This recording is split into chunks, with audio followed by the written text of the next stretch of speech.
जय जोहार छत्तीसगढ़ संगवारी हो देख सकत था पाछू डर में कतका चिखला है पानी घलो भर गए। मतलब कहे के मतलब मोर है कि बरसात के मौसम आ गया। बरसात के मौसम में बेंगवा कर तरक नरियात है।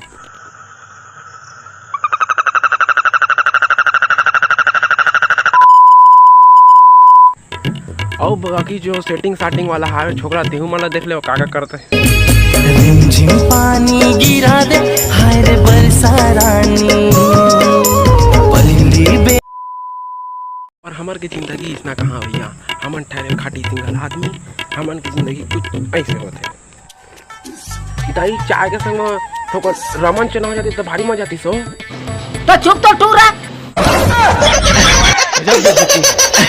लंदर फंदर प्यार मोहब्बत लंदर एटुरा चुहाक मानी चोको यार ये चुहाक का था मानी चोको था चुहाक लाउडा ये भाग तो ये भाग रे मन चोको चोको का तुरा मन कैसे करते लंदा के मारे भाग रे ए चुहाक ए चुप तुम्हारे सिट्टा सी तुम्हारे बाबू को माखुर तो बंदों को चुहाक दूर को धरे में कैसे चुहाक देखा तो मैं या को चुहाक पोछली चुहाक तुम बोले ये चुहारी बा हम चुहारी है ये दोनों को चुहाक कुछ